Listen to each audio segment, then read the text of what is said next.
Just a reminder, I think most people are just going in mute, just so we don't have any feedback. And we are not live streaming today. We are recording though to make that available to folks. And so we will be happy to get started.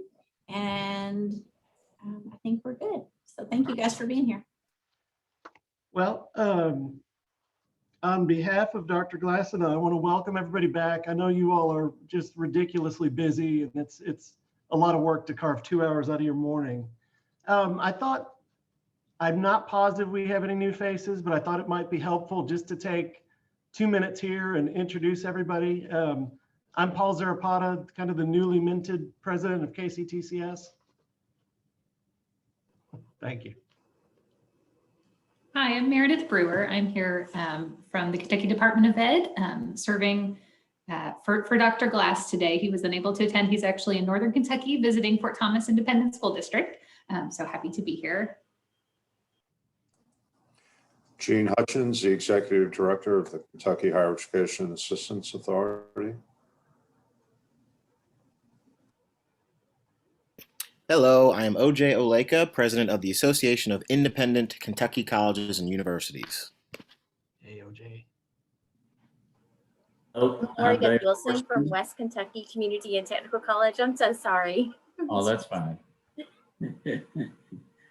I'm David Horseman. I'm Associate Commissioner of Career and Technical Education at KDE. Hi, I'm Brad Hall, and I'm Vice President for External Affairs and Workforce at the University of Cumberland in Williamsburg. Hey, Brad. Hi, and I'm Jenny Sawyer. I'm the Executive Director of Undergraduate Admissions at the University of Louisville. Anthony Myers, Executive Director of Advanced Kentucky. Great. I'm Ted Franzim, Senior Vice President, Key and Keeslick, in the areas, one of the areas of responsibility are grants and scholarships, as well as our outreach programs. Good morning. This is James Tipton. I'm State Representative, House District 53. Welcome, Representative. Hi, I'm Sandra Baker. I'm Director of Education and Workforce for the Bowling Green Area Chamber of Commerce. Hi, I'm Christine Tarquinio. I'm Vice President of Talent, Workforce and Brand Strategies at Greater Louisville, Inc., the Metro Chamber of Commerce.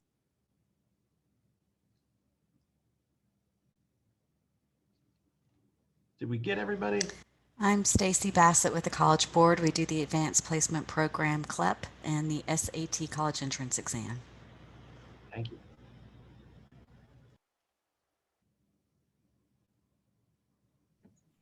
I'm Sophie Farmer. I'm the Policy and Research Intern for CPE. Great. Welcome, Sophie. Good morning, everyone. Lauren Norton, and I'm joining from Education Strategy Group. Thank you, Lauren. All right, I think that's everybody. So I just wanted to provide a brief recap. The last time we met, we came up with 4 focus areas, which we're going to recommend we fold into 3. They were access, alignment, attainment, and advising was the 4th one. But as we look at these, we feel that advising really rolls into all 3 of these components and really doesn't make sense to tease it out. So I think we're going to try and move forward with that. Does anyone have any questions about that or concerns about folding that into the 3? All right, great. So we're at a point right now where I think everybody's seen the agenda. We're going to kind of work through the structure and process for our first work group deliverable, and Lauren's going to take us through that. Ready for me to go ahead and jump in, Paul? Yes, absolutely. Great. Good morning, everyone. Again, Lauren Norton from ESG, joining from North Carolina. So sadly not a Kentuckian, though feel like I am these days, but glad to meet you all. We thought it would be helpful just to, before we get into our breakout discussions, which will be the bulk of the agenda today, just to do some like recentering and focusing on what our charge really is as a work group based on the conversations that you all had during the last meeting. And also, I think we're grateful to have such a diversity of experiences among the members of this group, but thought it might be helpful just to walk through some of the key definitions for all of the different early post-secondary opportunities that are offered across the state. So I know some of you seem to be more in the workforce space, some maybe have more experience around credentials compared to others who maybe have more experience with the APIB, or others really work in the dual credit space. So just making sure that we're all kind of starting from the same place and have the same kind of sense of understanding of where we're really prioritizing our time. And then after that, we'll kind of dive into the contours of that first work group deliverable that Paul just mentioned earlier. So I'm going to share my screen and going to do a kind of quick walkthrough of a deck that has some of these definitions. We also are working on a handout that we can share kind of after this call that we can use to constantly refer back to. But for now, I'm going to go ahead and walk through as a group. I'm going to go through these pretty quickly just so that we can spend more time on discussion, but feel free, take yourself off mute. I can barely see your faces, so just hop right in if there are questions, if we need to talk through something or explain anything a little bit more. So want to just start with kind of what our focus is.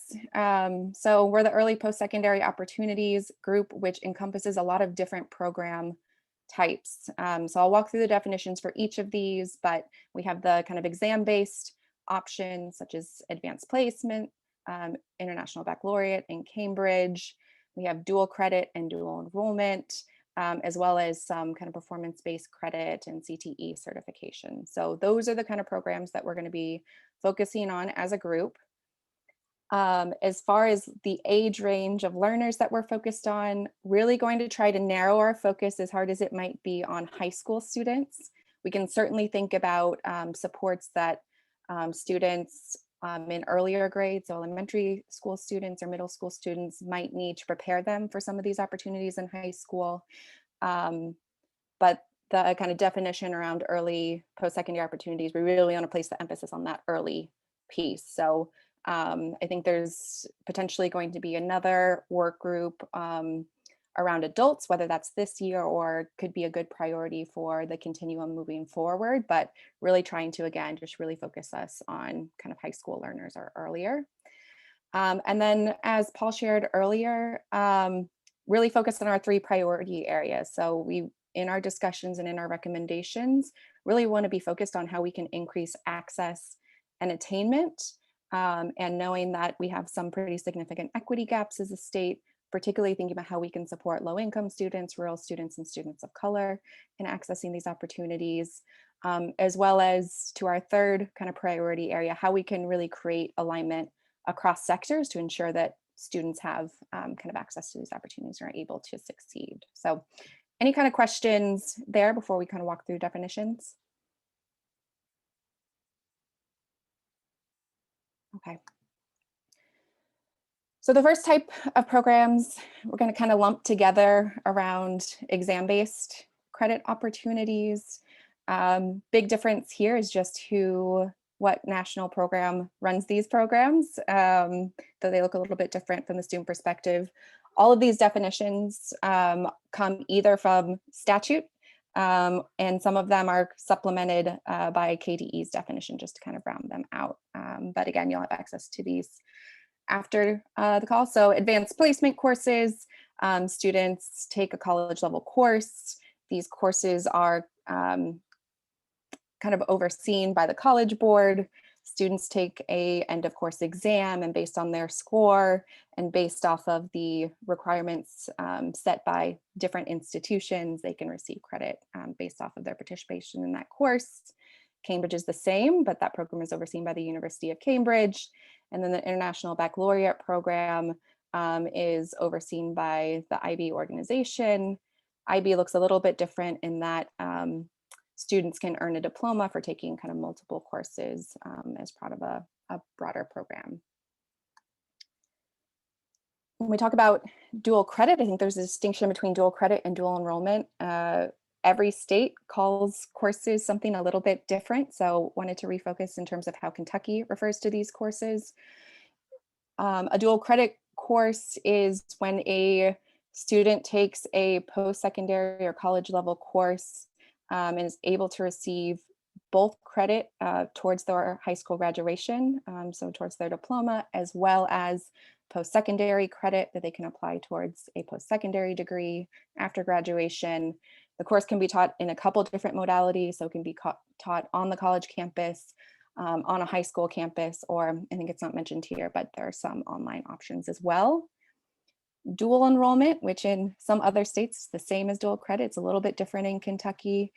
Dual enrollment is when a student is enrolled in a high school and a post-secondary institution simultaneously, but they cannot receive credit for that course towards their high school graduation requirements. So if the student is receiving high school credit, then it should be referred to as dual credit. And then lastly, we have some performance-based credit options, as well as kind of CTE and articulated credit options. So under performance-based credit, students can earn credit for a course outside of the traditional 120-hour classroom instruction by demonstrating the proficiency of course standards. Those are kind of outlined by the state, but ultimately it's up to the district to set the guidelines for how students can demonstrate proficiency for earning that credit. So these are the different program types. Is there any that folks feel that we missed that think should be added to this list, or questions in terms of the definitions? OJ has a question he just put in the chat about whether the Gatton Academy is dual enrollment or dual credit or both. Sophie, do you want to answer that? Yeah, so I just graduated from Gatton. I think it's both.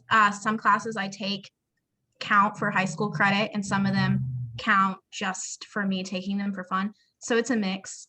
It just depends on the specific class. Thank you. Any other questions or comments? Just to clarify that dual enrollment courses are not eligible for the special tuition rate or for the Key Ed dual credit scholarship. Just to make sure everybody understands that. Yeah, Thanks, Jenny. That's a good point. The other thing that everybody on the call might not know is that, and I believe, I forget the name of the person from College Board, is that, you know, Kentucky has legislation that guarantees a student that gets a 3, 4, or 5 on any AP exam to receive at least a collective credit. And so we do have a fairly compared to other states, we have a very solid policy and legislation in place that guarantees people their AP credit. And this is Stacy Bassett with the College Board. I'll just say Kentucky was really a pioneer state in that, and I love being able to brag about you all to other states who haven't done it yet, that you were one of the forerunners. So we appreciate that policy. Thank you.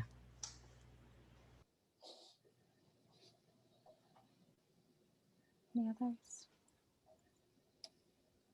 That's great. And so I think some of these policies and that handout that I keep mentioning that Sophie so graciously is helping us put together that we'll share with you after this call will include exactly all of these policies for each of these different programs so that we can have a better understanding of kind of what we already have in place, what some of the incentives are already for students, what some of the regulations are. So if you all have other ideas after we send out that resource, please keep sharing them with us because you guys certainly are the experts. Appreciate it.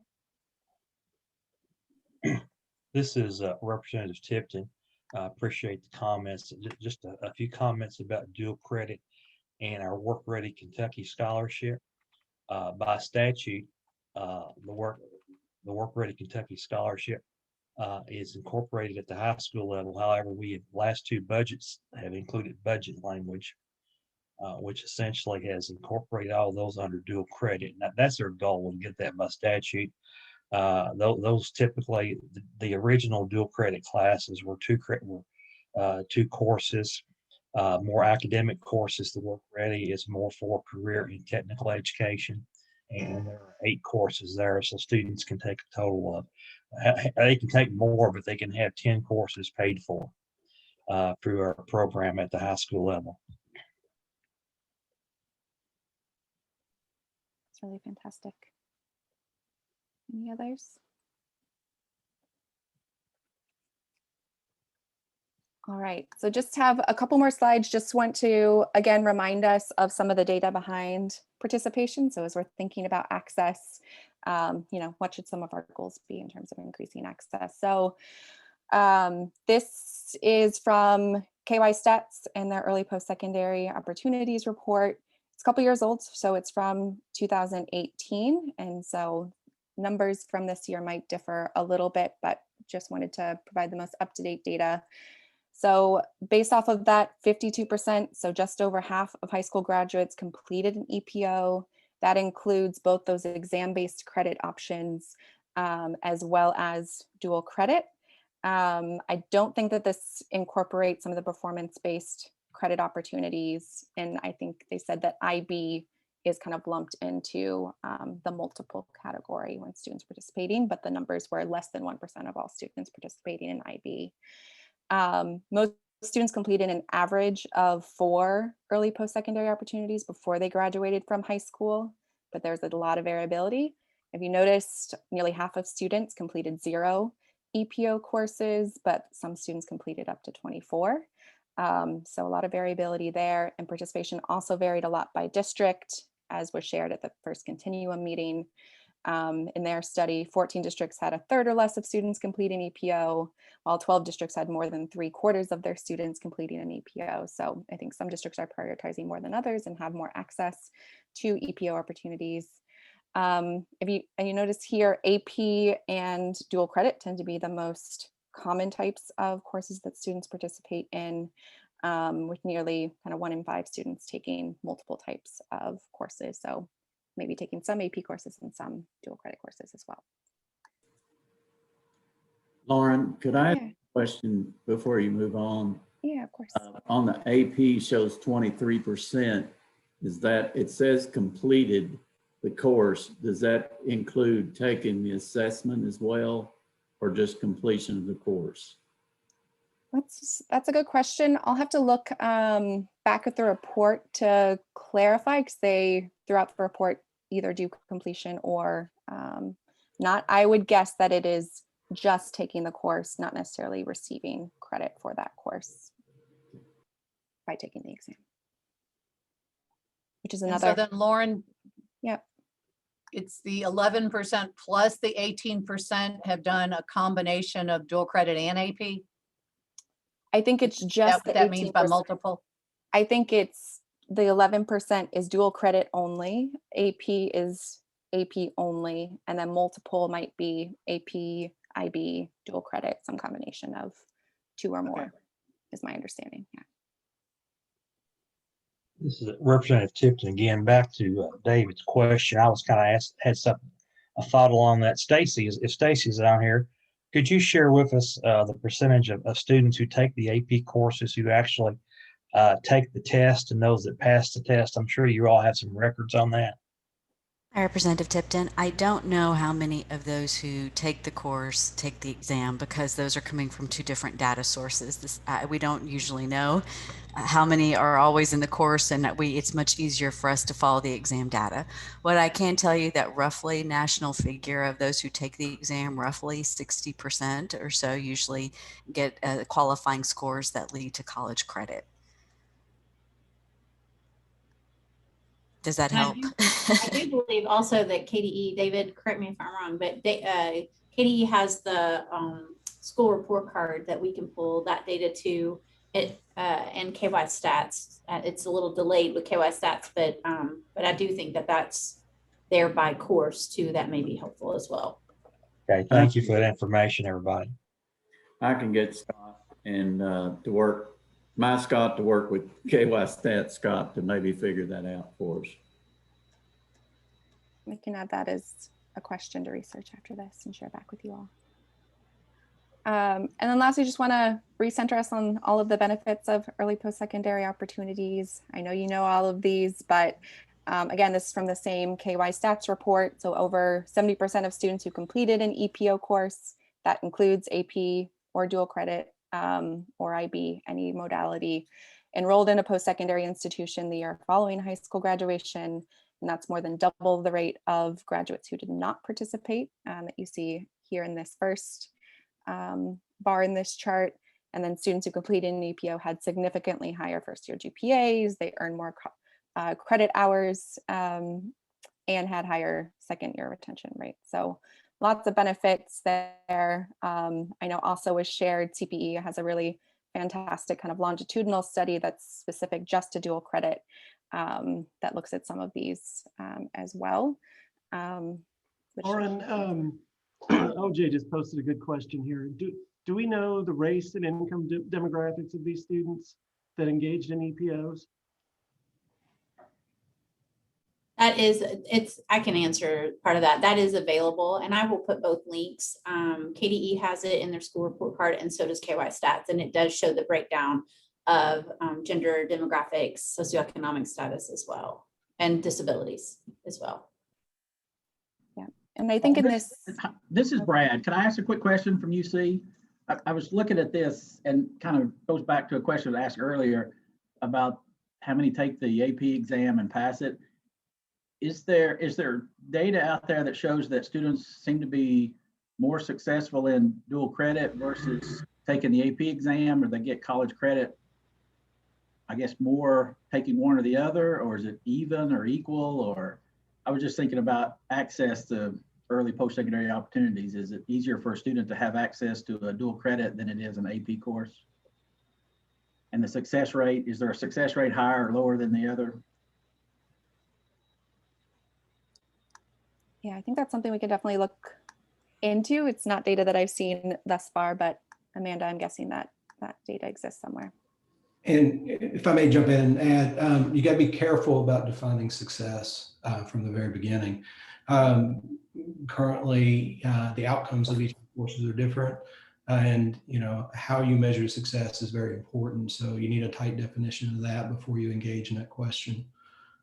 Just because we've faced it. Yeah, it's a very good point. Lauren, is this Kentucky public high school graduates only? I believe so, but let me double check. Amanda, I don't know if you know. Okay. And then did you say it's 2-year-old data? It's from 2018. That's right. So about 3 years old at this point. 3 years old. Mm-hmm. The percentage of AP to dual credit is just not ringing in my mind with what I see on a day-to-day basis. That breakdown. This chart here.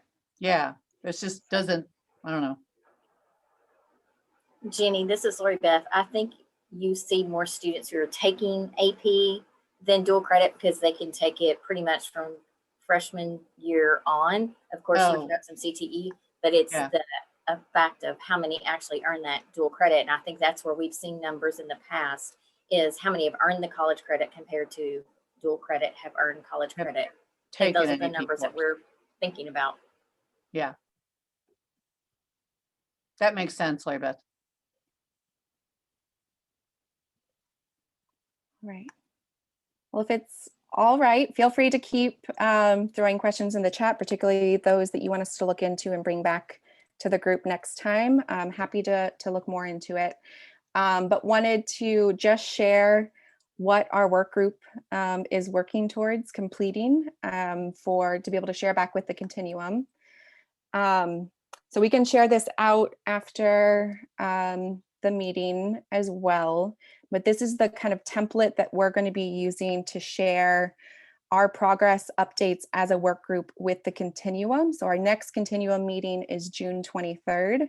We have today's meeting and we have one more. So we have one, I believe, on June 15th. And so we have essentially 2 meetings to be able to fill in some of this information to be able to share back with the Continuum. So I'll walk you through the different sections. Ignore for just a second, we're gonna go through the aspirational vision together, but just looking at the different sections. So one, I think coming up with an aspirational vision for our group. So to the earlier comment around needing to define what success looks like, we're gonna start to do that as a group. Being able to list, here are some of the key challenges that we're hoping to address. This will come not only from our conversations that we're having here, but as well as all of the stakeholder engagement that we've been doing over the past few weeks. At the next meeting, we're going to share some of those early findings from those conversations that we're having with principals and higher ed practitioners and leaders and students and families to really be able to hear a little bit more about barriers that students are facing on the ground around EPOs. And then starting to really bucket some of the recommendations that we have. You guys already started listing some of these. We're going to go a little bit deeper in our breakout groups today to come up with more potential solutions to address some of those challenges. But we are thinking we would organize them around our 3 different priority areas around access. What are some of the policy strategies or communications efforts that the state can undertake, or around alignment or around attainment? So again, the distinction here, what is like a formal policy? What is a legislative or budgetary ask that the state needs to consider versus what is more a strategy, or maybe it's a local practice. Maybe it's a new initiative or a program that we need to consider, but isn't formal policy. And then again, I know this group talked a lot about communications and really building awareness, so thinking about what some of those messages and strategies might be from that perspective. And then we also know, particularly around early post-secondary opportunities, Kentucky really is a leader nationally in this work. And so want to just spread awareness across the full continuum about what some of those best practices and really strong programs and policies are around early post-secondary opportunities, and use this as an opportunity to really celebrate the success that you guys all have really rightfully earned as a state in this work. So again, we have today and our next meeting to be able to kind of fill in some of these sections. But before we kind of commit to this, so we can continue to modify and change as we have these conversations if the bucketing doesn't feel quite right. But would be curious to hear if anyone has any kind of initial feedback, thoughts, questions, just in terms of what we're kind of working towards being able to share back with the continuum for our first deliverable. Anyone have any feedback for the group?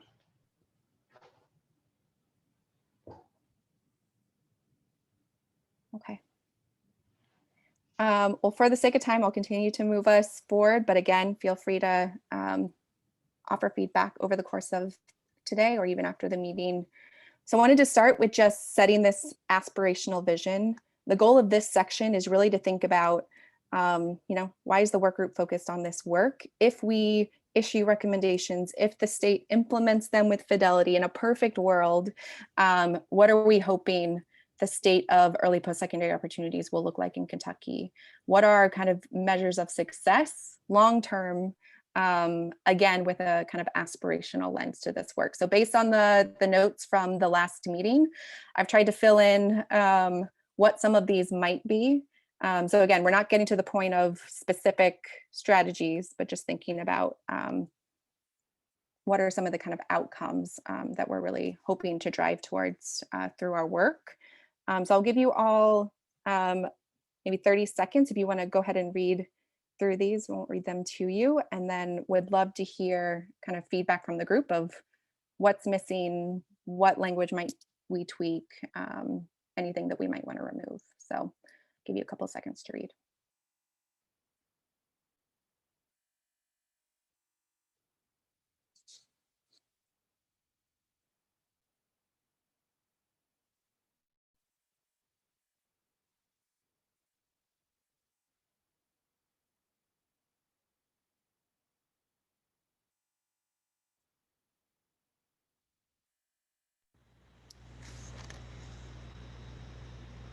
All right. This is Stacy Bassett from the College Board. Just 2 quick thoughts. First, as I understand it from the last State Board of Ed meeting, I don't think that professional development received funding in this past budget. If I understood that correctly, to me, that's a concern. To get to some of these close equity gaps, create strong, all of this requires some professional development. So I think maybe it might make sense to mention the need in our aspirational goal is that sort of thinking. As I understand, aspirational goal is thinking long term. Where do we want to be? I think good support for professional development might want to be a part of that. And second, as we are talking about the various types of EPOs, we might want to say something about student options. So for example, a number of years ago, I got to hear a presentation by a principal from a school in Florida, which I know is quite different from Kentucky, yet she was just saying that her high school offered dual enrollment and offered industry certification courses in AP and IB. And I just thought how fantastic, because almost every personality type, almost every interest has something to choose from. And I think that's a goal of Kentucky, as I understand it, talking to the state and hearing from the state, that they want their students to have options. So an array of options to hopefully meet every student personality type and every student goal. I'm doing my best to capture it here, but again, feel free to push it in a different direction. I have a question. This is Brad. It's not necessarily something to type, but I mean, many of you've, been doing this longer than I have, I'm sure. But when we talk about removing the barriers that stand in the way of students and families, have we done a statewide survey of some kind to ask families what they see the barriers are? I mean, do we know what the barriers are to remove them? It's kind of hard to remove a barrier if you don't know what it is. So, I mean, have we asked students what their barriers are?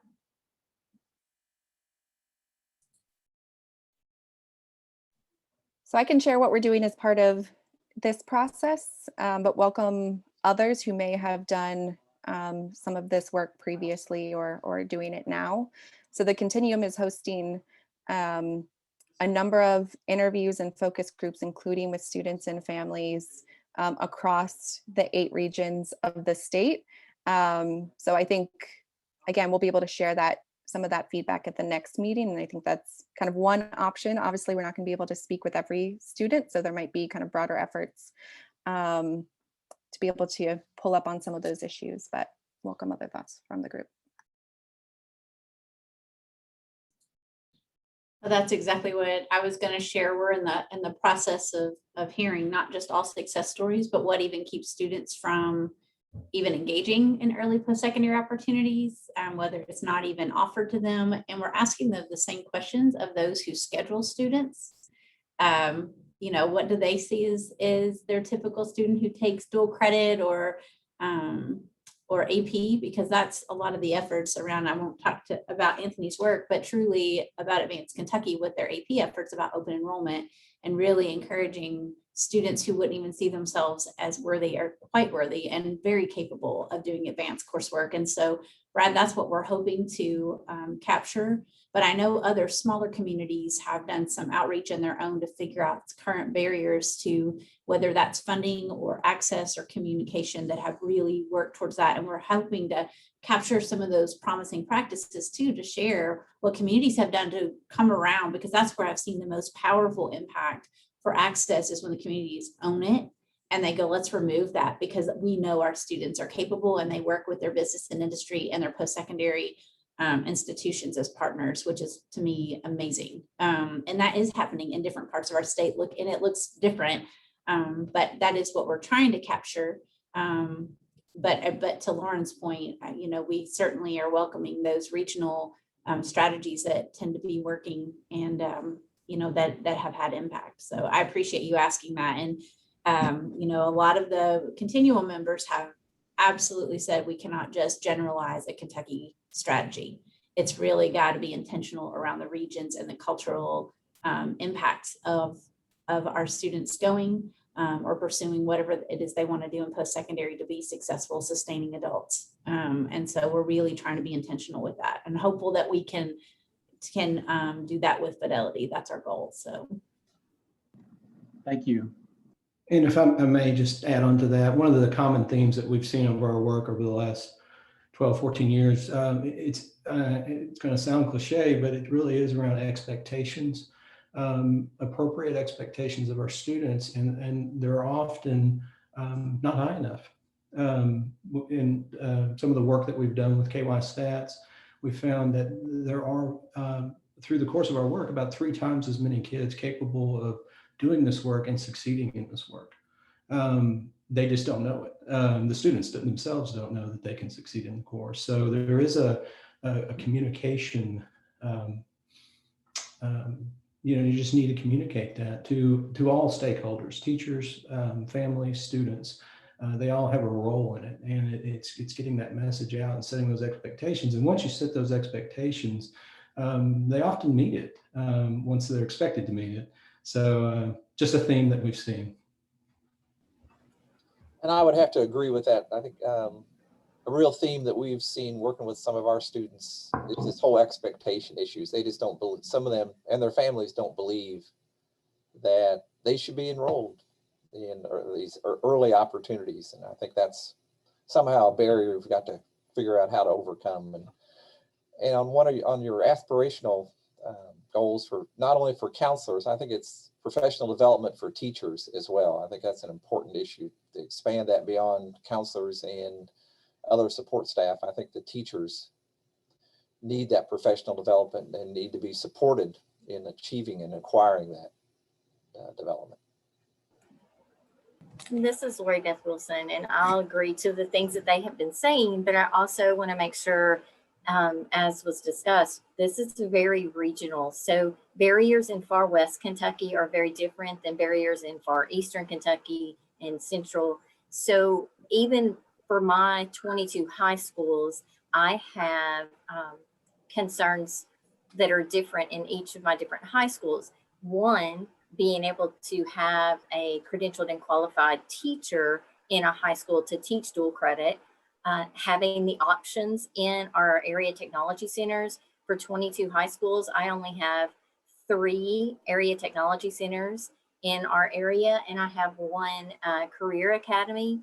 So obviously we're not, everyone doesn't have the same opportunities and options. And as stated earlier about giving all of these a myriad of options, we don't have that ability in this rural area for each one of our high schools. So I just want to make sure that we're not putting all things together and saying, barrier is a transportation.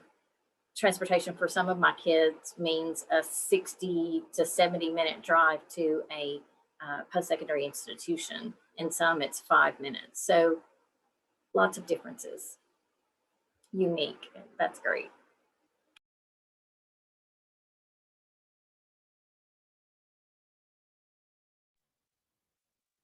Right. Any others before we kind of move on to breakout groups? Again, this is just our first chance to be able to craft this. We can continue to revise it even beyond June 23rd. So welcome any other thoughts that you have. But if not, I will pass it, I believe, to Jennifer and Amanda to get us set up for our breakout discussions. Thanks, Lauren. Yeah, absolutely. I'm happy to do so. So as Lauren mentioned, this will be really kind of the biggest segment on our agenda today, and you're welcome, the most heavy lifting. So at this time, we're really going to look at opportunities and challenges for increasing access, alignment, and attainment of EPOs in our small groups.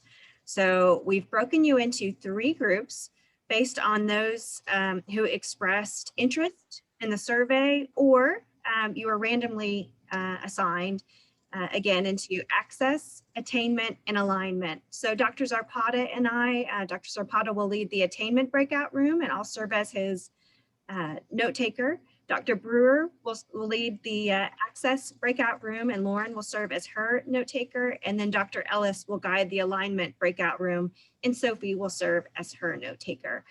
We will plan to tentatively come back to full group. Let's see, I'm going to kind of change our times, you all, to around 11:35.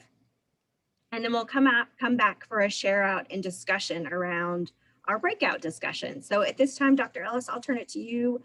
She'll be she set up the breakout rooms, and we should be receiving an invitation. Yeah, so just give us just a moment. I'm going to click the button and we will all go. It's about 7 or 8 people per room, just so, and then we will get started. Thanks, guys.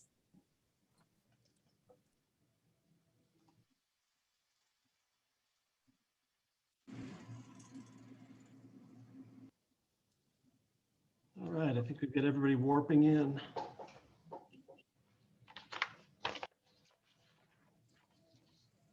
There's OJ. Here I am. Hey, you did a great job on Saturday at that conference, man. Oh, thank you very much. Thank you, thank you. I was in a I was in the middle of another conference in person at a hotel, and I was like, this is what's going to happen to me from now on with this whole in-person but also virtual life, is that you'll be doing two conferences at once. But it was a lot of fun. Yeah, you did a great job. Thank you. And congrats to you. I don't think I've been able to see you virtually. Thank you. Yeah, man, I've been, it's been a whirlwind these past 2 weeks. Good I grief. bet. I bet. Everybody's, once the interim title goes away, you get the airing of the grievances, and everybody wants your pocketbook. They say congrats. Now That's my right. department needs some money. That's right. So I think, is this our full breakout room, Jennifer? Are we waiting on anybody? It seems small. Let me double check the list, but Okay. Small but mighty. that's Yes. right. I think we're good to go. We're good. All right, so the first step that we wanted to do before we kind of got into the policy strategies and communications, and our group is focused on attainment. I think we've talked about some of them, but what does this group see as the key challenges in attainment right now?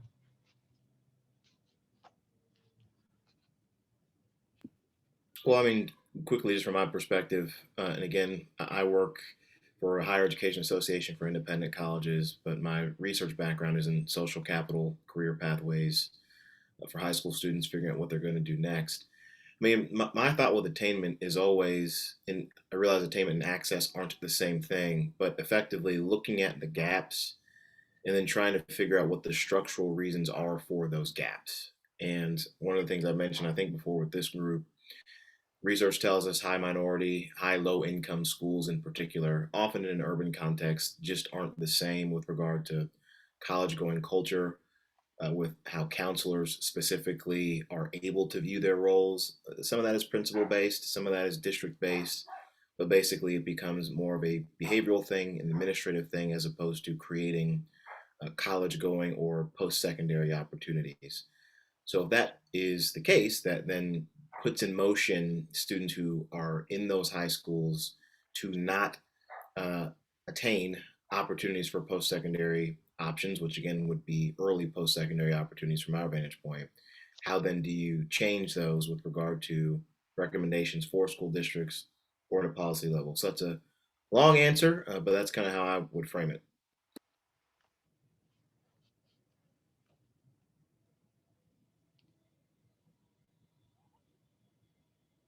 From my perspective, one of the challenges that I see with students in dual credit is kind of the wraparound services, particularly around tutoring and advising. Many times if the student's struggling and can't necessarily get especially now when students are online, and can't get the FaceTime with their instructor, they struggle because then they turn to their parents who may not necessarily have a clue on how to complete some of these things. I think a lot of parents were turned into part-time teachers when everybody went online, and it's difficult. It really is. I think that's a good point, because even I have 2 kids in college right now, and watching them in high school learn to navigate Blackboard, just Blackboard alone, that's not a platform that they are familiar with. Even though they've used, new things this year, there are still students that I don't have kids in high school anymore, but I still assisted like neighbors and friends' kids. And I'm not that. I don't know Blackboard. I was never taught by using that platform. And there seems to be some ways of communicating that's not accessible for a lot of kids, just understanding it. And you're not really taught how to use it. And I think the other thing about accessibility besides that would also be just having the instructors from the university that are available to actually teach the courses. I know that has been a struggle. We've had conversations with our university, because for us, we wanted more courses that would engage our young people into those areas that we know there's so many careers. So for example, engineering, we don't have any type of dual credit courses for engineering. And I don't even know if that's a possibility, but thinking maybe out of the box about some of the courses that we offer that we can engage kids to think about, do I like this or not? Because we think it's just as important through the initiative we do, STK Launch. We want students to know as much what they don't want to do as what they do want to do. You know, we take kids into career shadowing and they see blood and always thought they wanted to be a surgeon and they pass out. We're like, okay, good, you knew that before you went to college. And the only other thing I would say when we were talking about parents and understanding the word college, I think automatically the mind goes to a four-year university, and that's not it. We have a word problem, I think, in understanding what does college mean. What does post-secondary mean? We need that word to be clearly defined, so people don't automatically think it's a traditional four-year college. I really appreciate those comments, particularly about, I get that all the time, that community colleges aren't college. They're, extended high schools, and that's just not the case.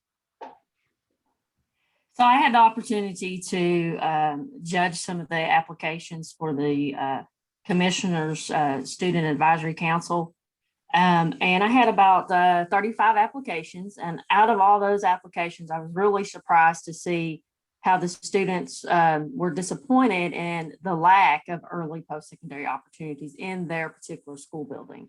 So as far as that attainment goes, I think that lack of having those opportunities, especially in communities where the teachers are not wanting to teach dual credit or AP or any of that.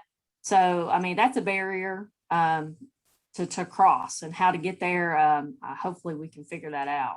Well, it would be great, I think, if we could incentivize those teachers in some way or fashion to really, because my understanding now is there isn't much incentive for it. You just have to find someone willing to do it. Mm-hmm. So I'll go ahead and jump in because our program does incentivize teachers to teach AP. We have I think what we would call a pretty effective model to recruit teachers. But the comment I want to make here is that the key piece to all of this, if you're talking about attainment, is the instructor. The instructor has to know, one, the course, has to be proficient in the content, but that's only a part of it. It's also recruiting students, and we put that responsibility on the teachers that go through our program. They're not just there to teach the course. They're there to recruit kids, find the kids who can succeed in that course, and figure out how to get them in. Because that's part of our role. I was a former high school teacher, so I don't know if I've shared that with the group. So I was a former high school AP teacher doing this actual program that I'm running. And kids aren't, there's different types of kids in the schools. There's kids that are going to succeed no matter what we do. Mm-hmm. And we're not talking about those. I mean, we certainly want to attend to those kids and support those kids with all of the things that we do. But they're going to find their way. They're going to find the opportunities. It's that middle group that, well, even I would just say the rest of the group, for that matter, that going back to a comment earlier is expectations. They don't know they're capable of this work. They don't really have those aspirations baked into their experiences. And we have to figure out how to do that as instructors. And so, teaching a course, that's only, I'd say, a third of it. 2/3 is attending to the students, meeting them where they are, giving them the confidence that they can do the course and survive the course. Because one of the things we see in AP a lot is they get in the course, they immediately have to start treading water because it's hard. But you've got to figure out how to support that. But that another thing that gets out there is that word gets out to the other students in the school. So you got to fight that. So it's this multi-pronged problem of, it's got to be a supportive environment. It's got to be a welcoming environment, and it's got to be a purposeful recruitment. And it's got to be done really by the teacher with the support services wrapped around them. But the teacher's the key, is what we've found over and over. And then I would add to that too, the counselor, if we're talking about helping craft, again, the pathways to the point I was making earlier, but I hope to augment what you were saying, you got to have other folks that will point students towards the teacher to say, look, if you are thinking about some other options or things after high school, your teacher can help you get there, and this is kind of the pathway. If there aren't those, I would kind of call a counselor a wraparound support person in that regard. They've got to be pushing people in that direction, students in that direction. One of the challenges we see is that some of the students who have a lot of dual credit didn't have a lot of rigor in some of those courses, and they struggle when they come to us. And so that's been some of it is just misperception, I think, but some of it there does seem to be a lack of rigor. I'll talk to that a little bit as a parent. I'm a former educator, retired, then went to the Chamber of Commerce, worked with workforce. You know, my focus for what I do is K through 12. But as a parent, my kids were required to take an AP and a dual credit every year. And before they graduated, I made sure that they had at least one that was online, because all three of those prepare them in different ways for different types of experiences they'll have in a traditional four-year college experience. So I think, and I really do believe each of those prepared them in different ways. And I've had that conversation with friends here who are AP teachers and universities about the rigor. There's so many things that are different. I mean, in AP, you have a teacher that's with you every single day. That I think one of the things that the rigor is it teaches them how to study. When you take a college class that, for example, you only see them twice a week and you have to follow that blackboard and you only have 4 tests, it's a different type of rigor than what an AP is. But I think they were both important in helping my boys get ready for college. I mean, and I hear that argument a lot, and it's like different kids are different. There's some kids, if your school only offers like an AP English and AP Math, not everybody could be successful in those two. You know, or usually they can be successful in one, but maybe not the other. Just because you take AP doesn't mean you're going to get through an AP Calc. You know, they're just very different. So I guess I just get concerned with some of the arguments with that, because I feel like they all have a purpose and they all prepare our kids in different ways. And again, it's back to, are they going for a 4-year traditional college degree, or are they going for a 2-year certification in their community college that's going to be more hands-on? You know, it's like a surgical tech or a radio. I can't think of all the names, but you know, all of those healthcare tech, they need different things than that 4-year traditional college. But again, it's all college. I like something that you brought up. You said that, you know, with your kids, you had them take AP and dual it. So you're a high flying parent, which is wonderful. So that's part of the problem with attainment too, is who their guardians are and whether they're, you know, in tune with what's going on or not. For instance, myself, my dad had an 8th grade education, my mom a 4th grade education. I obtained a basketball scholarship, which was great, but you still have to go through all the process. And I happen to be extremely motivational. And not only that, but my parents, they motivated me too, but they just didn't have that understanding.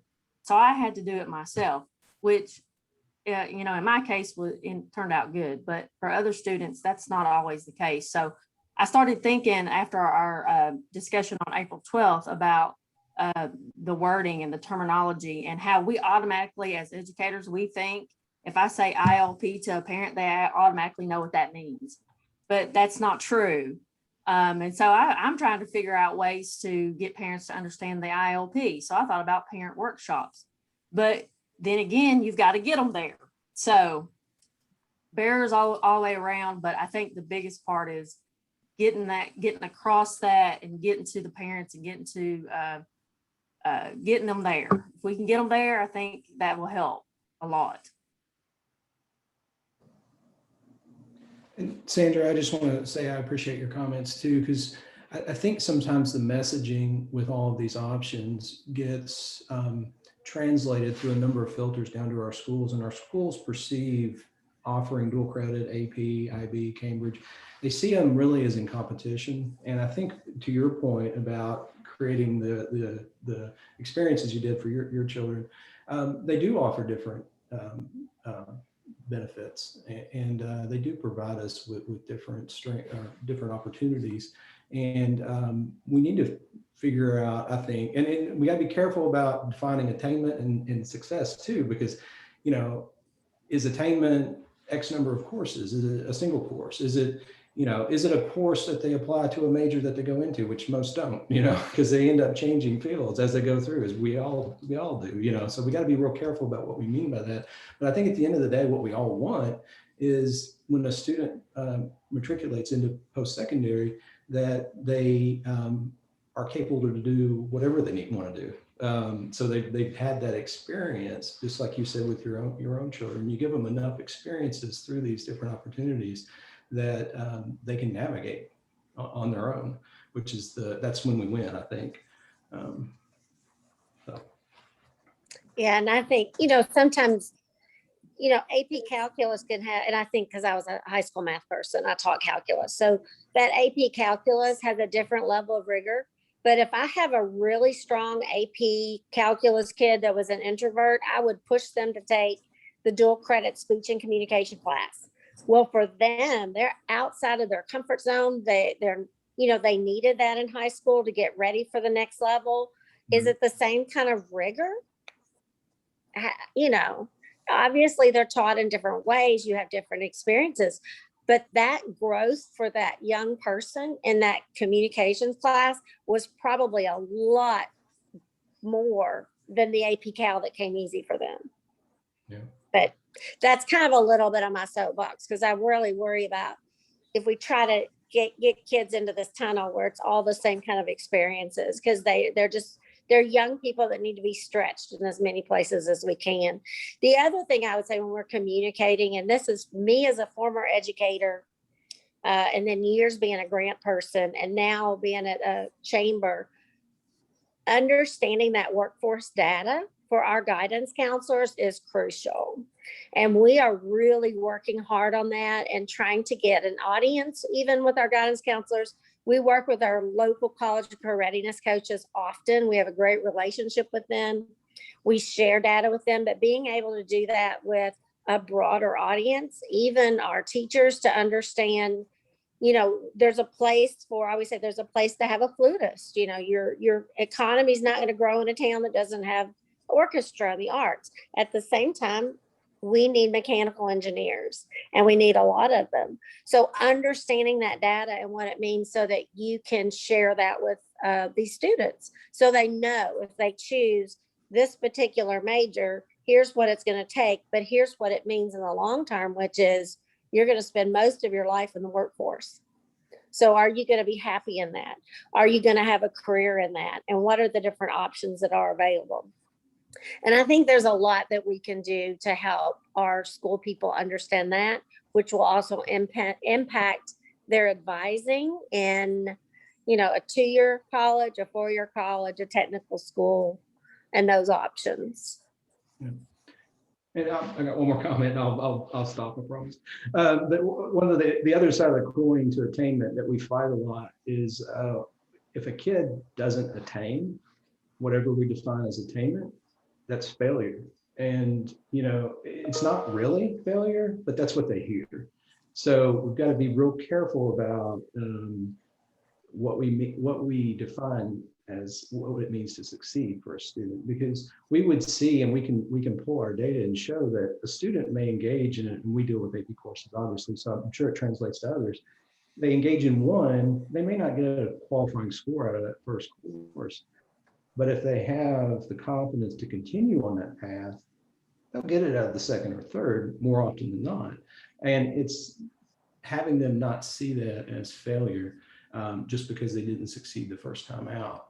Because we're good at that with educators. You know, we have numbers and grades and everything that we do. So kids internalize that.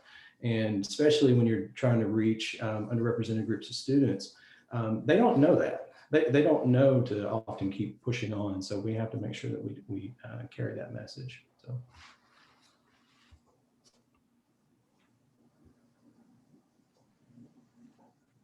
Any other comments on challenges before we start digging into the opportunities? So there's 3 categories. We've got policies, strategies, and communications. I guess we could start with policies and take it from there. We've got about 34 minutes.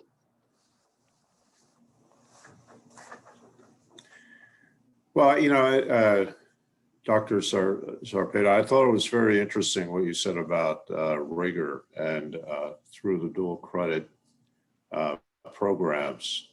And I know we have a mixed bag of how those courses are delivered at the high school level. Sometimes they're being delivered by the high school faculty. Sometimes they're being delivered by KCTCS faculty. So I think a good policy would be to apply the same academic standards that you're expecting at KCTCS in your programs to be carried through at the high school level.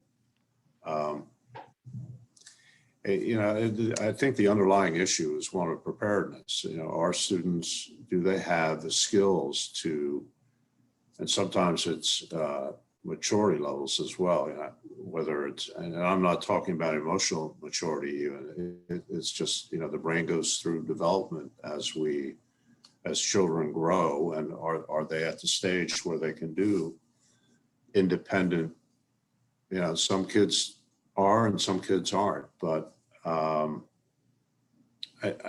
don't think anybody is well served by awarding dual credit when the person really hasn't obtained the level of knowledge that they need to be awarded that credit. So it's a real issue. I'm particularly concerned where I hear that dual credit is being taught side by side with normal high school classes. This row of student over here, there are dual credit kids, and over here are high school kids. Supposedly SACS has approved that, but I still, you raised the issue, and I've always had that concern: is there really a differentiation of what's going on that's going to result in college credit being earned? Thank you, Gene. Any other thoughts around policies? Or even successful policies that are in place now? Well, another thing, I think OJ was, or Dr. Olika, I'm sorry, I'm not trying to be too informal here, but I think he was raising a good point about having the right kind of support for students, similar to what they could possibly get on a college campus. So if you're struggling with a content, is there a resource where you can get help? And I don't know if that structure exists or not. We've had great success with using some online tutoring services, not necessarily with dual credits, but with our students in general, that I think we're going to start taking a look at using for them. Yeah, I think, and I don't know how this looks in terms of policy.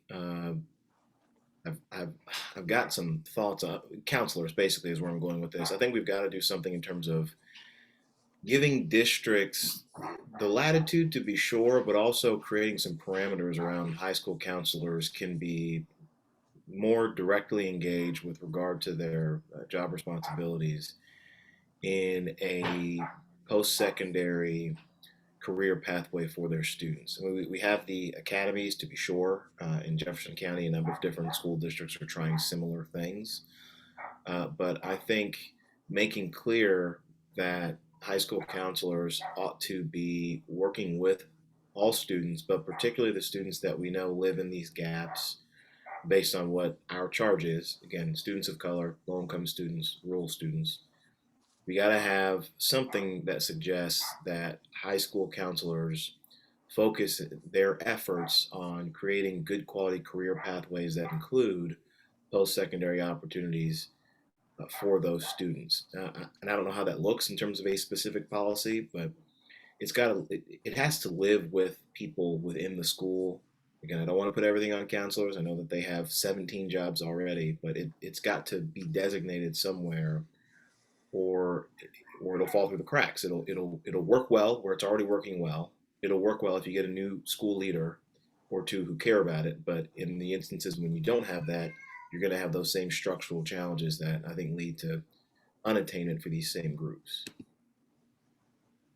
Well, with that in mind, I'm a huge advocate for career counselors in school buildings. And I know, Jennifer, you're familiar with that because I keep saying it over and over, but I'm a career counselor myself, certified through the National Career Development Association. I spent 2 years in a school building, and I was able to gather internships and job shadowing. And some of the most successful stories are students who are doing internships at hospitals and come back and say, I do not want to go into nursing now. So they realize right then and there. Dr. Oleka, I agree with you. We do need something in place for our counselors. And like you said, they have 100 different things going on. And right now, with us getting some ESSER funding in, it might be a good time to start implementing career counselors in the buildings. That way they can focus on those career pathways and get students, all the students, but especially those lower level students involved. So, Carl, I'm with you. And if we're being aspirational here, I'm going to kind of whip out some of the ideas from my dissertation. I mean, you basically need 3 different counselors at least in each school.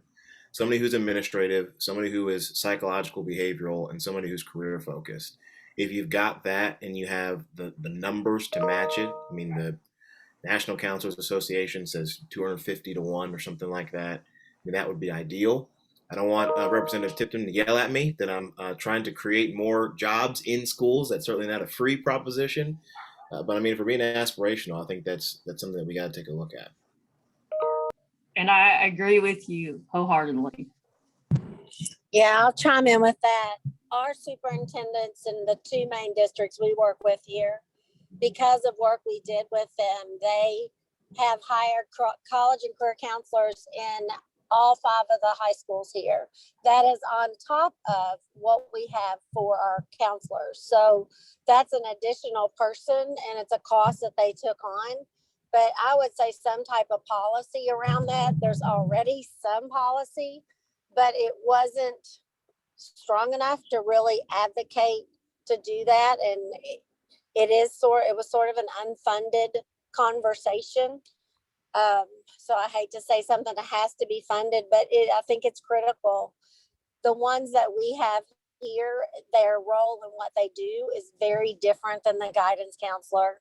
Of course, I also agree the mental health is very important. So I ditto what you all say. I think there has to be some policy around college and career counseling as a position in our high schools.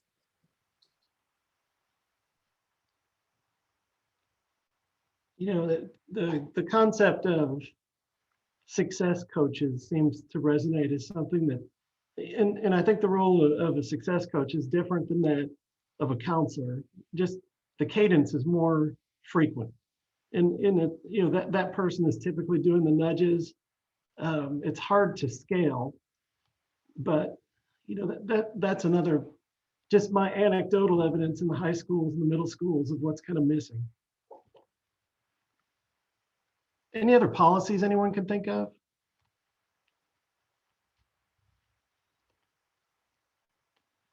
Is there, and again, since I'm offering controversial thoughts, I might as well keep going. Is there any incentive out there for schools to offer more of these programs if they don't already?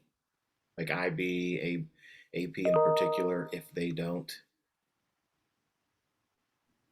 I don't think there is incentive. And many times it's based upon who do we have certified to do what, and who has the space and the time to be able to teach certain things.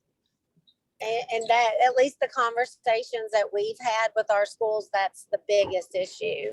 I mean, it's back to that, the seek funding and how the schools are staffed. Yeah, and I realize again that that's controversial and uncomfortable, and it's a little bit of a creep into a different group. But I mean, if we continue, and most of my context is urban, so I understand that this may not be the case for some 160 of our other school districts. But I mean, if we continue to have our teachers who are newest, or maybe not the ones winning awards, I'll put it that way, in some of the most challenging schools, and then again, this is a structural problem that's going to continue. So I don't know what that policy is in terms of incentivizing the best of us to be in some of these most challenging schools, but we've got to do something around that, or at least put out the discussion for smarter people than me to come up with some good policy idea. I agree. I think there does need to be incentive. In our rural areas, we have a university in our town, so it's not as hard of an issue to get that high quality teacher. We are struggling to find the STEM teachers. They're practically non-existent right now to hire. And I know there's a report that came out that said we have plenty of secondary math, biology, and chemistry, but when you're talking also about people who can teach the dual credit, we have plenty of middle school certified, but not secondary. That is a huge issue that I think we need to have some type of incentives around, because when we get to our rural areas, they don't have anybody to even interview for those positions. So I have a fear that in the long term, that's really going to hit the university and those students who have access and opportunity, especially our young people of color and our young people in poverty. So if I may, I'll chime in real quick, because that's really at the crux of our model that we've been implementing for we're on our 14th cohort of teachers, that we do have incentivization for a person to become an AP teacher. But tied to that, you have to make sure you're incentivizing the right things, because you can very easily incentivize in the opposite direction that you want to go. If you incentivize on, for say, percent success, which is a target people use a lot, it's easy to turn around and restrict your enrollments and raise that percent success up. So, you got to keep your eye focused on growth and equity and access, and incentivize those things. And that's what pulls students into the course, because it just works. But there's a lot of support that has to be wrapped around that, any incentivization that you provide to teachers to do it to begin with. And y'all are all hitting a lot of issues that we're facing now. And they're really more recent problems, and that's the prevalence of STEM teachers, especially in certain parts of the state. They're non-existent. They're not creating STEM teachers in those areas, and people aren't moving to those areas to become STEM teachers. So we would have to address that as well, to get people to move to there. And if they are teaching there, staying there, becoming a part of the community that's there. That's a big problem that we're seeing too, because once they attain these skills, now they can go elsewhere. They're more marketable, and so we don't want that to happen either. So it's a challenge. What type of incentives do you offer? So we do growth incentives for the teachers based on number of students earning qualifying scores. But we're real careful. We don't want teachers competing against other teachers. It's not your performance against someone else's. It's your performance against yourself. So it's year over year. And we incentivize them to continue that growth. Thank you. And we also revisit them. We show their school demographics back to them, because do your advanced courses look like your school? Because often, if left to the students to decide, they won't look like the school population. So, you know, what's your free and reduced lunch? What's your minority representation, and how does that look in those courses as well? Yeah. I do wonder if it's ever going to get to a point where we're considering this now with some of our nursing faculty, where we're going to have to start offering, you know, basically signing bonuses and retention bonuses to keep them and to keep them in the area they're in, because they're usually pretty portable anywhere. Yeah, that's a tough one. We've got a little under 20 minutes left. Could we jump into strategies? I think we've talked about a lot of strategies already, but you know, we've talked about tutoring, advising. One thing I haven't heard a lot of that I know seems to work pretty well are peer networks. You know, where, you know, students helping students and that sort of thing. What other types of strategies would you all want us to document?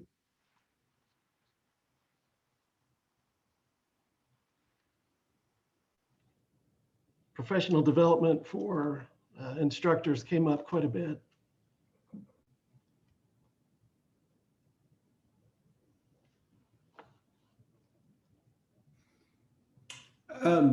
One of the things, and I don't know if this is a policy consideration, but I'll start talking and see if someone can turn it into policy, is creating a network of teachers. When you're this type of teacher in a particular school, you're often the only one. So you don't have anyone to commiserate with, to learn from, to better your craft. And you really don't know how you're doing. You know, well, I go back to, we don't compare them to the larger set, but they need some kind of metric to know how they're doing. And, you know, does my class look like it should? So we've built a mentor network around new teachers, providing we take those teachers who do it well and pair them with those new teachers. They also have to meet a couple of other filters that we have. You know, they have to be supportive, obviously, and enthusiastic about what they're doing, but trying to help them create the community themselves. Another way, we're building the structure around them, but it's really more if they create it if given the opportunity. They just have to be invited into the group. So, like I said, I don't know if that's policy, but other strategies. I agree with him though about the networks. When I graduated through our university, we had a network of the teachers because a lot of those were the only one in their building in the rural areas. And those, I don't know that I would have been able to have a very successful career if it had not been for that network. And those have pretty much fallen apart. Had them years ago. I think they were just organically, but to create those networks through like our educational co-op, so they have those. Thank you, And the Sam. only other thing I would say is it's back to that knowledge is power, that if we provide our counselors with more information that's truly good workforce data and help them understand what it means, that would be powerful. Yeah, Sandra, I was going to suggest something similar is, I mean, the strategy is, I think, connecting teachers, counselors, and workforce folks in the same way so that what is being recommended is aligned in terms of the process and how to get from point A to point A through Z, or B through Z, I guess, in terms of the options for students. I think, you know, whether you do, I'm trying to look at my notes here. I tried to think on this earlier. I don't know if you go so far as like a standardized evaluation system across the board for something like if it is career counselors or whatever you call that role. But again, so that it's clear what the expectations are across the board. I think that would be helpful as well to kind of lift up what some folks might do. And then professional development around that as well. Also that same role. And then working with our higher education, with our schools of education that produce counselors. What are we teaching our folks with regard to early post-secondary opportunities and career pathway preparation and guidance. Again, I don't want to dig too deeply into academic freedom, as that's an important deal for all of our folks. But what is it that our schools of education are telling folks who are getting master's degrees in counseling and so forth to then go on and do? Because if it doesn't include how to prepare students with regard to career pathways, even if it's a course that just says here are all the things in Kentucky that high school students can do, make sure you're aware of them. I think something like that might be helpful. Again, so everybody has the same set of information, so they can offer that same thing to students. OJ or anyone else, what is the minimum level of education needed to be a counselor in the high schools? Is it a master's? I wasn't sure. I think it is, if I recall correctly. I'll have to go back and look, but I do think it is. It is a master's degree, but some of our college and career readiness counselors are different degrees. They're not. One of our biggest success people, I think, is Destiny O'Rourke at Bowling Green High School. She is phenomenal, and she doesn't have an education background. She has a career counselor background. And I used to work with the Race to the Top grant, and we had 24 college career counselors, and we said they do not have to have an education degree. And there wasn't a policy for that then.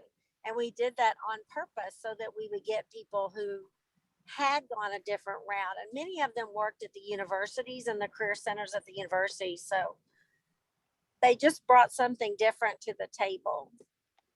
And I say that because that might be another area of policy to think about, because that was very out of the box for school districts to think about hiring somebody in a role that didn't have your traditional education degree.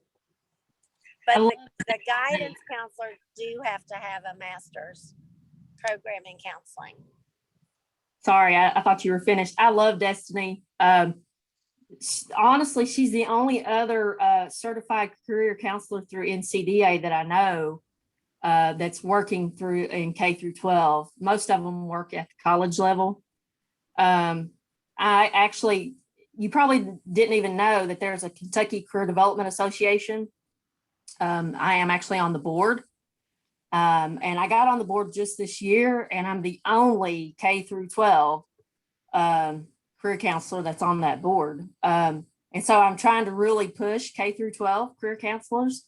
And that site that I put on in the chat is the Coalition for Career Development. So that is a group that is trying to make policy for career development in all schools in the nation. So with that said, again, career counselors, I'm going to keep saying it, I'm a huge advocate for it, but NCDA recently released a training for school counselors specific to K through 12th grade. So I've got information for that too that I can send along. So that is something too, that if we do get even those college and career navigators, a lot of them are from Gear Up. If they could get certified through NCDA, I think that is a plus. Carla, what was the name of that association you're on the board of? Kentucky Career Development Association, KC.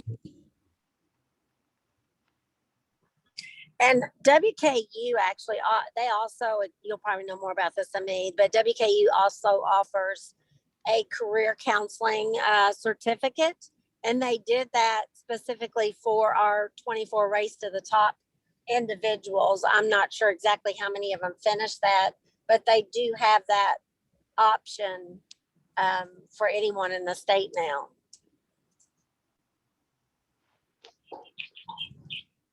Great. I just want to make one quick comment. I'd be remiss if I didn't, because of the nature of the work we do. And I agree with everything that's been said about the counseling, but one thing that it seems like we've spent a good portion of the time focusing in that area. One thing I don't want to downplay, though, is a topic that was mentioned earlier, and that's the rigor of the instruction in the courses, because we've seen it happen that counseling students into courses, they get excited about it.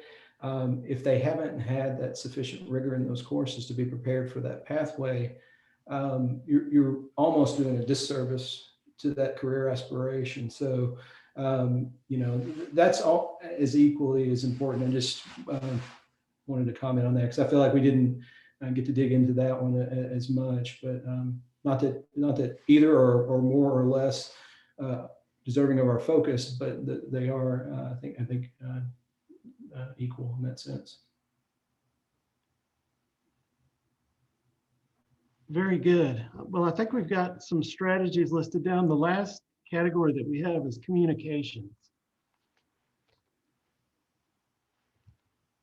I think we've mentioned some of those, communications to parents, students, families, communities. It's amazing to me just how many parents don't know what AP or dual credit or, any of these things are. Really we should really be circulating this sort of information in the middle schools as these students start coming up, just getting them ready and getting them excited. And, I think several of you have already mentioned it. I've heard from quite a few students that have taken dual credit or advanced placement and found out that they hated what they thought they were going to get into. And I didn't experience that until I was a junior in college. I was an accounting major until I did an internship that summer between junior and senior year. And I was like, oh my God, this is awful. And so, I changed majors, halfway through my junior year, which was not the best time to do it.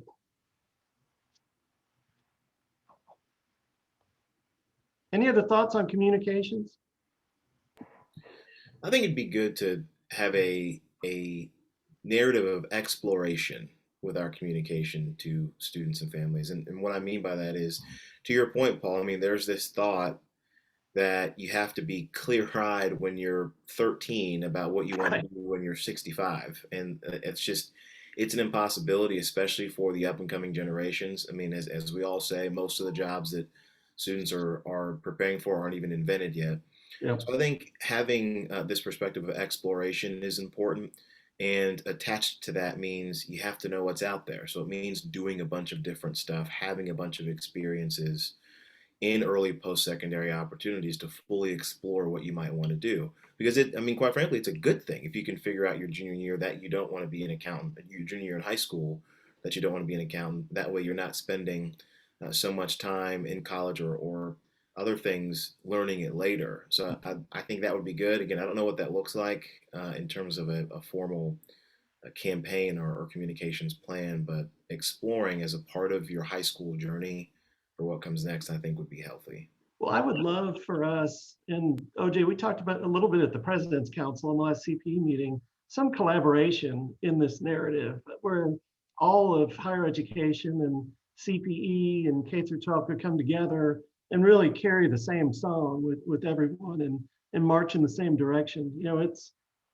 I've had several conversations with legislators. This is getting a little off topic, but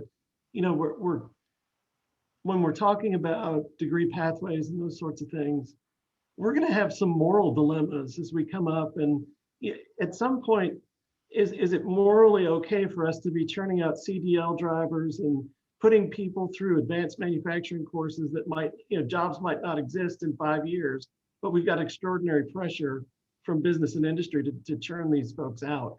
And, so it's very important to me that we can give these children as early as possible, the skill set needed for what's going to be next, that's not just built into some folks, and you can teach it, but I don't know if that even fits in what we're talking about, but it's always top of mind for me. I hear that conversation often, and I agree. It is a moral dilemma, and how do we provide an education that that answers to the problem that we're currently having in the workforce, while also broadening that experience of that student so that they're ready for what's next down the road. That's right.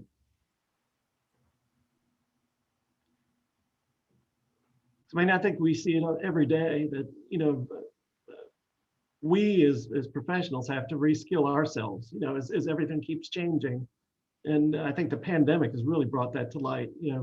Who knew that we were all video call experts, Well, to give sort of a silly example, but I think one that is appropriate, I have a a friend of mine who has an undergraduate degree in communications and a master's in communications. She went from being a reporter to a teacher to a recruiter. Now she is a social media influencer, and she and her husband and kids live in Hawaii. I mean, but these are the skills that she was able to transfer through a lot of different careers at, in her early 30s. And ideally, that's what we want our students to figure out in high school. What can you develop and learn? So if you want to be a CDL driver, you can, but then if there comes some technological wave, you're then able to be an owner of whatever those trucks would be from a different capacity. So being in a position where you have some skills that are transferable, but you also get the experiences to kind of open up your horizons. So when the opportunity presents itself, you too can be a reporter and a teacher and a recruiter and then a social media influencer and live in Hawaii. Absolutely. That's a great point. Yeah, I agree that we all know, we all hear all the time that the future is lifelong learning. I don't think we should be discouraged from preparing people for jobs now, knowing that they're going to reskill and retrain. And if they're valued employees, their employer are going to help pay for a lot of that as they progress in their careers. Yeah, 10 years from now, the workforce will be completely different, but there's a lot of time in these intervening 10 years that we need to prepare people to be productive during. This has been a great discussion. Jennifer, am I supposed to be the report out once we regroup? Actually, I think we're supposed to ask for volunteers. So who wants to share kind of some high-level overview of our discussion? And I've got notes. I can send you a link if that's helpful. No pressure, maybe a little bit.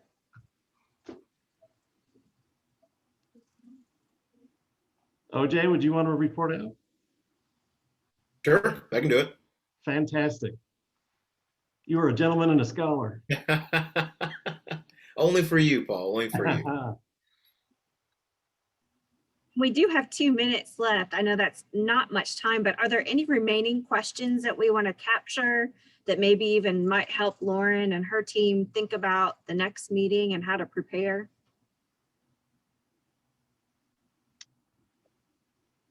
That's a good question. I don't want to open a whole can of worms here, but I think there's the issue of articulation and where students are planning to go to school. And if they're taking dual credit courses at the high school level, are the schools that they're going to attend going to accept those dual credits as counting towards a degree? I hear we get a certain amount of feedback about students having dual credits. They get to college and they end up possibly being applied towards elective or not being able to be used at all. And it's not good. So sorry to bring that up with only 52 seconds ago. No, that's a very good point. And I think that kind of ties back to having a common course catalog of some sort that parents and students can understand of what's transferred where. And just to say it out loud, I think that's for all the EPOs. Yeah, because there's definitely confusion. There is a document that resides on for the public universities at CPE but it's one that parents wouldn't navigate. I know which one you're talking about. Yeah, that's it's a different one. Counselors would, but yeah. I think we're going to get beamed back in the meeting here in just a minute. I just got a 60-second warning, it looks like. Well, thank you everyone for the,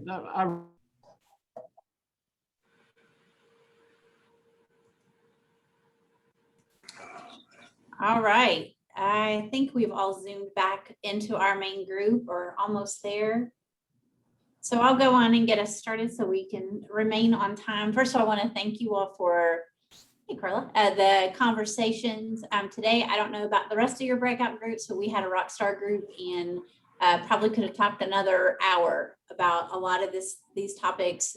And so what we'll do now is, so you kind of know what's going on, we'll let each group share out, but we will also provide you the notes on this so you can kind of process it and, you know, kind of just think if there's any additional things you can always send to us. But I feel really good about what we accomplished today. So I guess I will turn it over to the Access group first with Dr. Brewer, excuse me, and Lauren.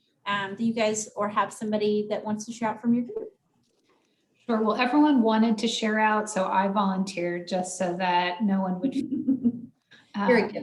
feel left out. Yeah, happy to do that.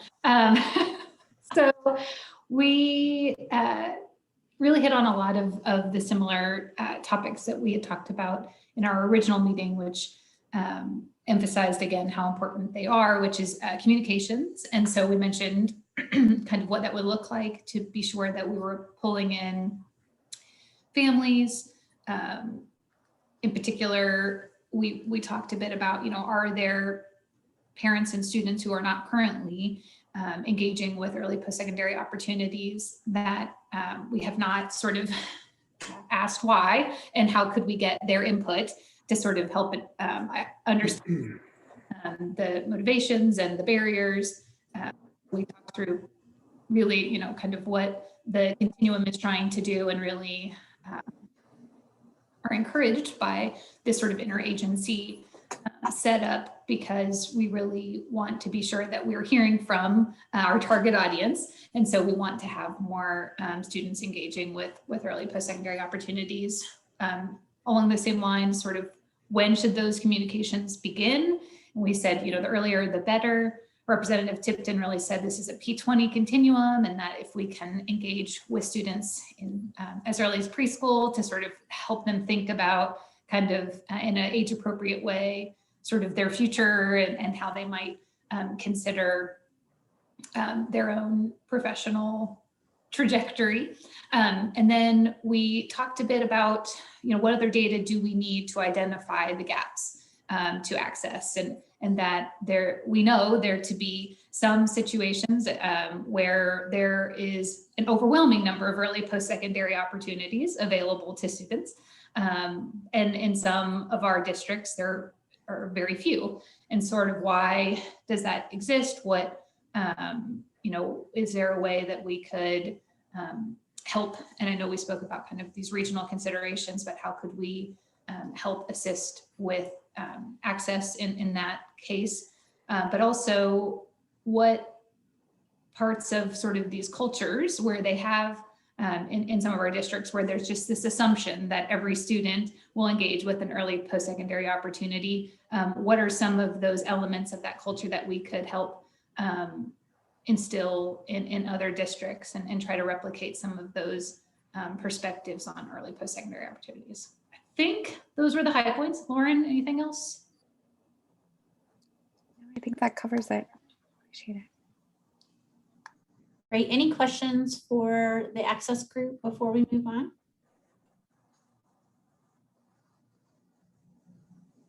Well, I will jump in for our alignment. You're going to hear some common pieces. So I'll go in and tell you the pieces that are aligned to what we talked about was the equitable access to what is offered at the schools is very different per district. But the other piece that we were really talking about is a barrier is even the local policies of how students even can take those courses.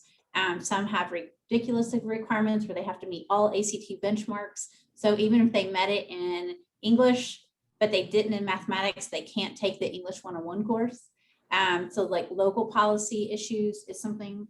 As far as alignment goes, we did talk about the concern around duplication of either AP and dual credit or IB and getting the same credit, or coming into an institution with 30 credits that most of them go to an elective, or that they've met all their gen ed and they come in and they're ready to be sophomores by credit and they don't really know what they want to do, but they're ready for 300 level courses. So there's some unintended consequences if we don't think through what their intention is. And it's not to take away, but to be much more intentional about the advising piece around that and really what is offered. One of the requests from our group would be a crosswalk. So those gen ed courses that are offered in most all of the institutions, what are the names of those courses and where did they transfer? What does that look like? And so I know we used to have something back in the day. We have not had that for a while. And so that was one request, is how can we build some type of a crosswalk to really help advise students so they're not duplicating their work or they're having additional financial burdens.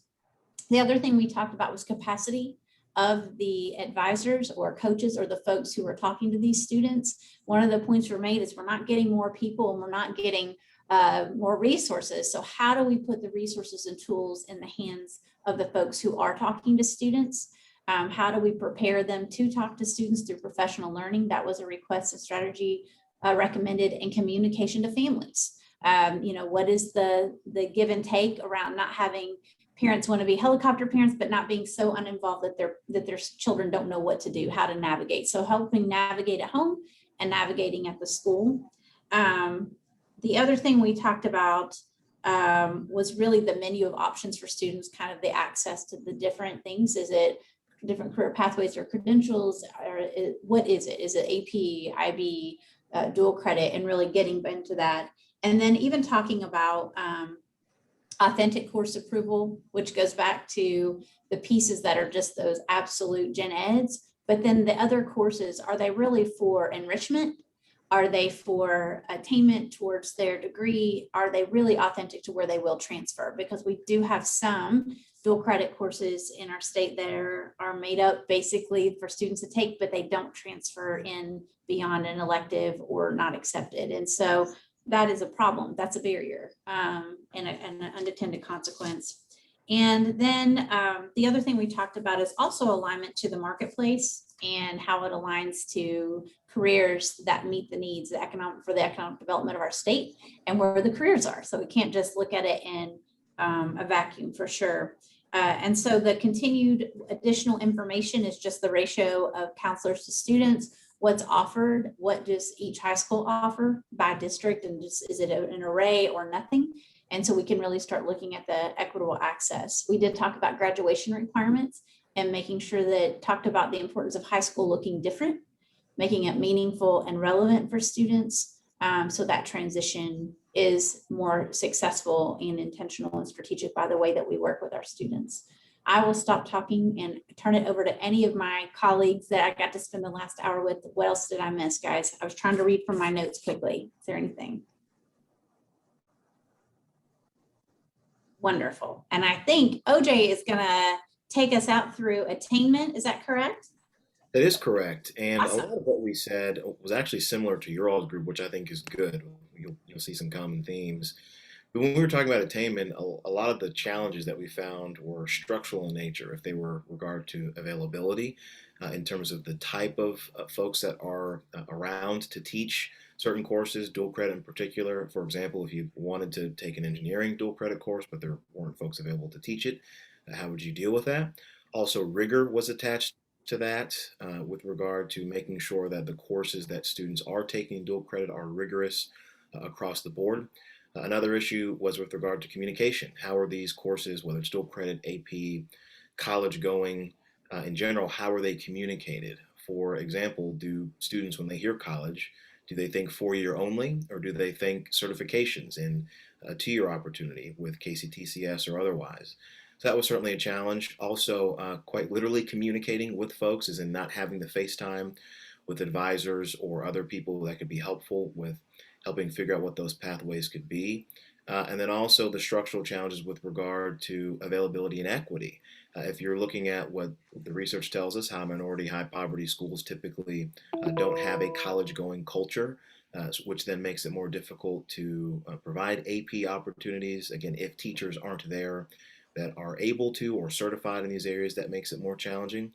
And same thing with counselors. Do we have counselors in place who are designing designated, whether it's the job that the principal offered to them as a counselor role, or if they are in fact a career counselor to help students get within that focus with regard to a college going opportunity. So lack of opportunities there was a big concern for us, and then parents obviously not being well informed on how to guide students. If you have a couple parents who haven't gone through a post-secondary opportunity. It becomes very difficult to navigate what the early post-secondary opportunities are.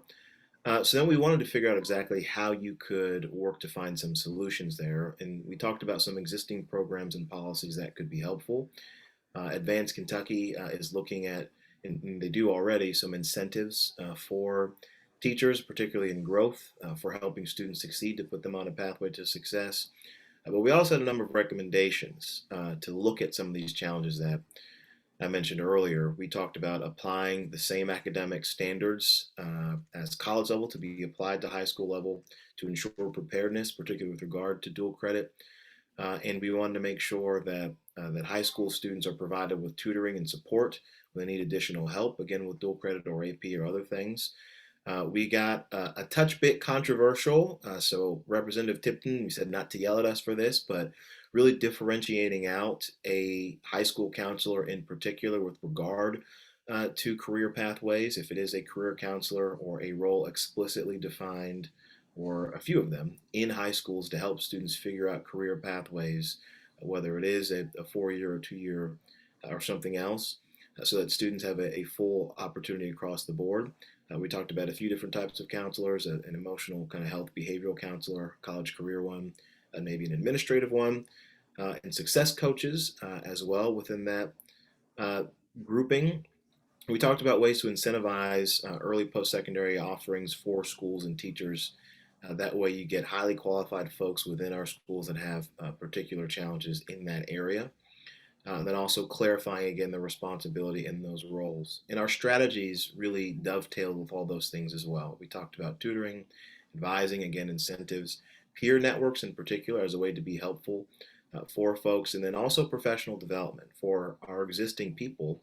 They got to know how to deliver this content well. They have to be able to put students in a pathway for success after high school. That's going to take some professional development for instructors and for counselors.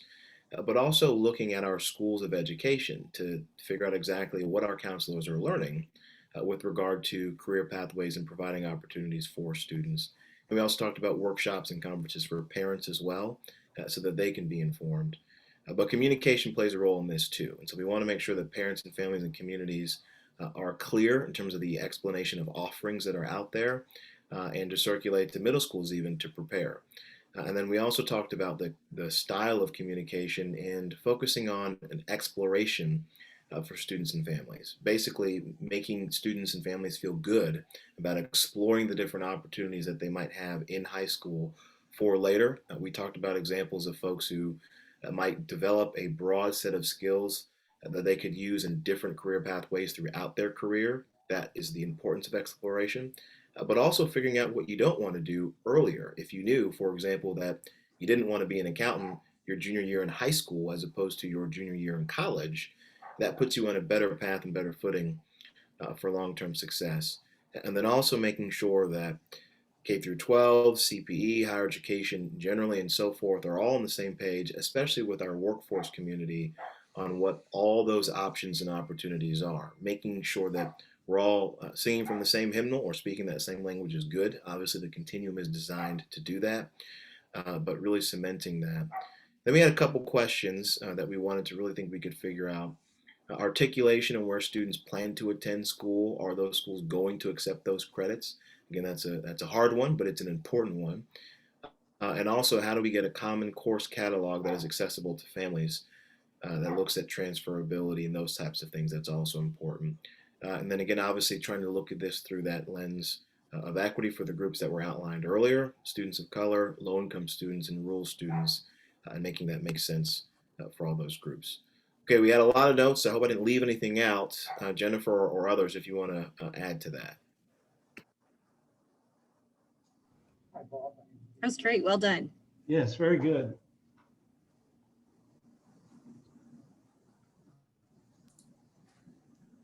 So Lauren, I think we can round this out today. I think it starts with you, maybe. Yeah, sounds good. So want to highlight a couple things that I heard. And again, feel free to reach out either now or after the meeting if there's anything that I missed. But in terms of research that we might want to bring to the group for the next meeting, one, I heard a strong interest in doing another kind of data walkthrough, particularly looking at what some of the equity gaps are in kind of access, participation, success, and looking kind of across different program types. So rather than kind of taking the here's everything AP and you know, how many students are participating, or EPO and all the students who are participating, being able to kind of delineate by, you know, dual credit versus AP, et cetera, et cetera. So happy to take another look at some of particularly KDE school report card data and bring that back to the group to help inform our discussion.